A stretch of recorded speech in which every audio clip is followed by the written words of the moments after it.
le plus célèbre des auteurs dramatiques anglais, laisse à la postérité une œuvre monumentale.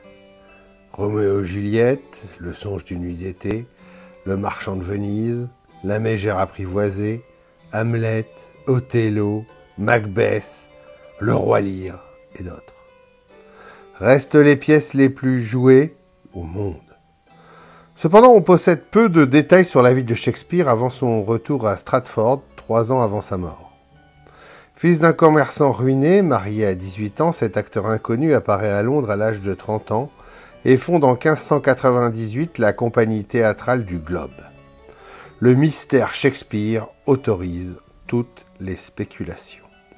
Chaque Anglais semble convaincu que Shakespeare était un franc-maçon accepté, admis lors d'une des premières loges fondées à Londres en 1602. Cette idée est si profondément ancrée que les premiers traducteurs français de Shakespeare en 1770, les maçons Jacques de Catuélan et Pierre Le Tourneur, commencèrent la diffusion de son œuvre dans les loges maçonniques parisiennes. Dès cette époque, le songe d'une nuit d'été est perçu comme la transposition poétique d'une cérémonie initiatique, un texte codé et truffé de jeux de mots alchimiques.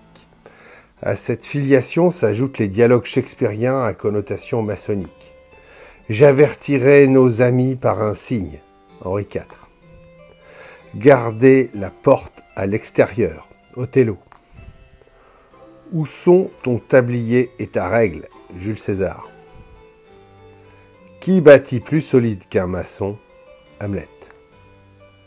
Toutefois, la présence de Shakespeare au moment de la création des premières loges londoniennes et quelques citations extraites de son œuvre pourraient relever de la seule coïncidence.